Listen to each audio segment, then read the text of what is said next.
ನೋಡಿ, ಅವರ ಅಪರ ಕರ್ಮಗಳಿಗೆ ಯಾವುದೇ ಅಡಚಣೆ ಆಗದಂತೆ ನೋಡಿಕೊಳ್ಳಿ. ಆಯಿತು ಗುರುಗಳೇ. ಶ್ರೀಹರಿ.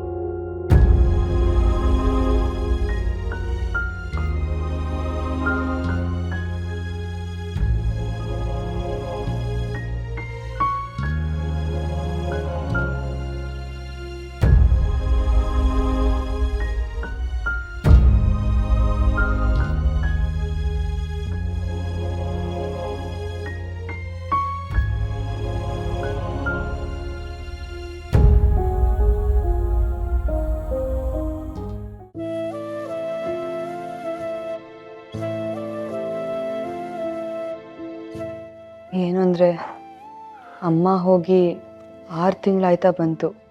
ಇನ್ನು ಎಷ್ಟು ದಿನ ಅಂತ ಹೀಗೆ ಕಣ್ಣೀರು ಹಾಕ್ತೀರಾ? ಒಂದು ಹೆಣ್ಣಾಗಿ ನಾನೇ ಧೈರ್ಯ ತಗೊಂಡಿದ್ದೀನಿ. ಇನ್ನು ನೀವು ಗಂಡಸು, ಹೆಂಡತಿ, ಮಗು, ಮನೆ ಜವಾಬ್ದಾರಿ ಇದೆ. ಎಲ್ಲದಕ್ಕಿಂತ ಮುಖ್ಯವಾಗಿ ವಿದ್ಯಾಪೀಠದ ಮಕ್ಕಳ ಜವಾಬ್ದಾರಿ ಇದೆ.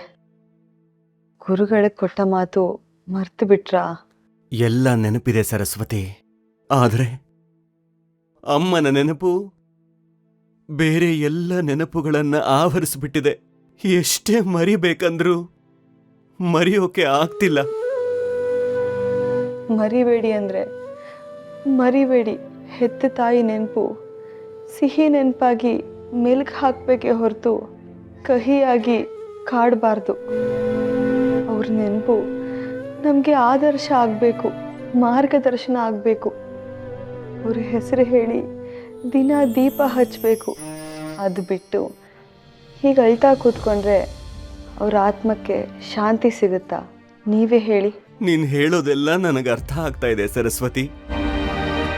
ಆದ್ರೆ ಎಷ್ಟೇ ಪ್ರಯತ್ನ ಪಟ್ರೂ ಅಮ್ಮನ ಮರೆಯೋಕೆ ಆಗ್ತಾ ಇಲ್ಲ. ಅಮ್ಮ ನನ್ನ ಜೊತೆನೇ ಇದ್ದಾಳೆ ಅಂತ ಅನ್ನಿಸ್ತಾ ಇದೆ. ಅಮ್ಮನಿಗೆ ಕಾಯಿಲೆ ಬರದೇ ಇದ್ದಿದ್ರೆ ಇನ್ನೂ ತುಂಬಾ ವರ್ಷಗಳು ನನ್ನ ಜೊತೆಗೇ ಇರ್ತಿದ್ಲು. ನನ್ನಿಂದ ಅಮ್ಮನ್ನ ಉಳಿಸ್ಕೊಳಕ್ಕಾಗ್ಲಿಲ್ವಲ್ಲ ಅಂತ ಪಾಪ ಪ್ರಜ್ಞೆ ಕಾಡ್ತಾ ಇದೆ.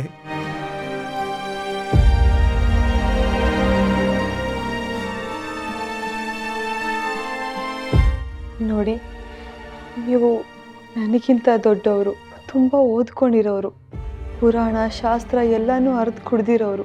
ನಿಮಗೆ ಗೊತ್ತಿಲ್ಲದೆ ಇರೋದು ಏನಿದೆ ಹೇಳಿ? ಸಾವಿಗೆ ಕಾಯಿಲೆ ಅನ್ನೋದು ಒಂದು ನೆಪ ಅಷ್ಟೇ.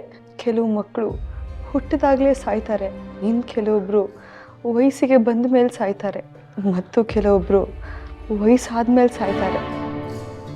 ಆ ಬ್ರಹ್ಮ ಯಾರ್ಯಾರ ಹಣೆಯಲ್ಲಿ ಎಷ್ಟೆಷ್ಟು ಆಯುಸ್ ಬರೆದಿರ್ತಾನೋ ಅವಾಗ ಎಲ್ಲರೂ ಹೋಗಲೇಬೇಕು. ಕಾಯಿಲೆ, ಅಪಘಾತ, ಯುದ್ಧ, ಅತಿವೃಷ್ಟಿ, ಅನಾವೃಷ್ಟಿ ಇದೆಲ್ಲ ಬರೀ ನೆಪಗಳಷ್ಟೇ. ಎಲ್ಲ ಒಂದಲ್ಲ ಒಂದಿನ ಹೋಗಲೇಬೇಕು. ಅವರು ಮುಂದೆ, ನಾವು ಹಿಂದೆ. ಅಮ್ಮನ ನೆನಪು ನಿಮ್ಮ ಹಾಗೆ ನನಗೂ ಕಾಡುತ್ತೆ. ಆದರೆ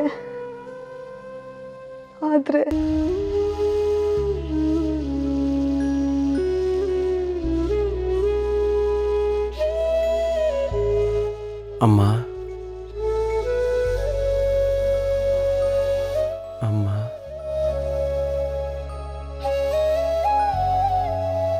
ಅಮ್ಮ, ಅಮ್ಮ. ಕಂದ,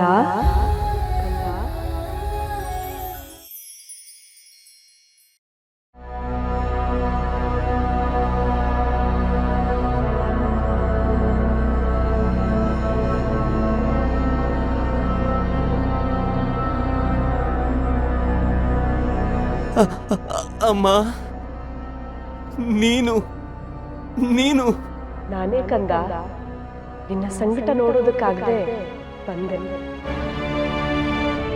ಅಮ್ಮ, ಅಮ್ಮ, ನನ್ನ ಬಿಟ್ಟು ಹೋಗ್ಬೇಡ ಅಮ್ಮ. ನೀನಿಲ್ದೆ ನನ್ನಿಂದ ಬದುಕೋದಕ್ಕಾಗೋದಿಲ್ಲ. ನನ್ನ ಜೊತೆಲೇ ಇರಬೇಕು ನೀನು ನನ್ನ ಜೊತೆಲೇ ಇರಬೇಕು.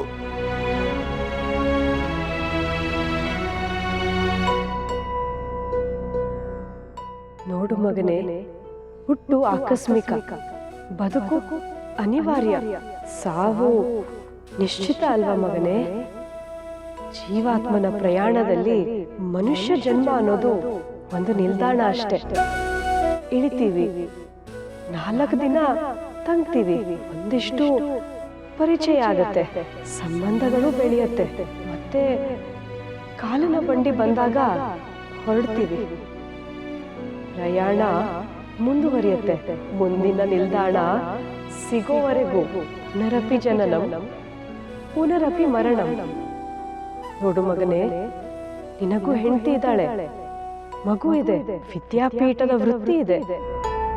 ಸಂಬಂಧಗಳ ಸೆಳೆತಕ್ಕೆ ಸಿಲುಕಿ ಜವಾಬ್ದಾರಿಗಳನ್ನ ಮರಿಬಾರ್ದು ಮಗನೇ. ನಾನೀಗ ನಿನ್ನ ತಂದೆಯ ಜೊತೆ ಮುತ್ತೈದೆಯಾಗಿದ್ದೀನಿ. ನನ್ನ ಹಣೆಯಲ್ಲಿ ಕುಂಕುಮ ಇರೋದು ಬೇಡ್ವೆ? ನನ್ನ ಮುಡಿಯಲ್ಲಿ ಹೂವಿರುವುದು ನಿನಗ್ ಬೇಡ್ವೆ?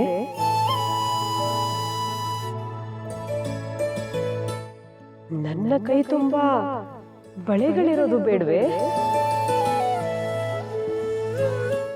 ನನ್ನ ಕೊರಳಲ್ಲಿ ಮಾಂಗಲ್ಯ ಇರುವುದು ಬೇಡ್ವೆ?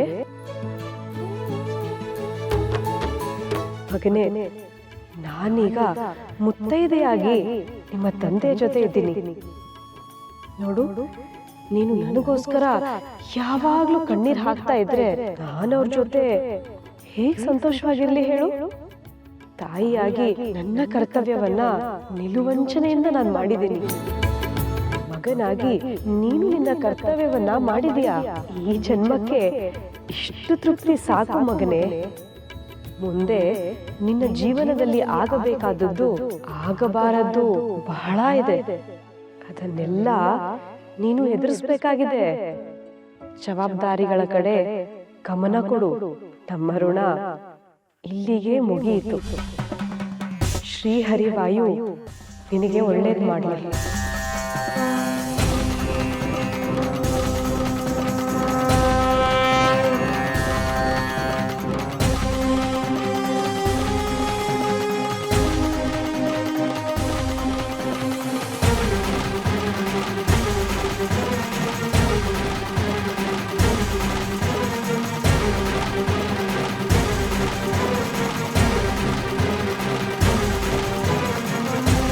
ಅಮ್ಮ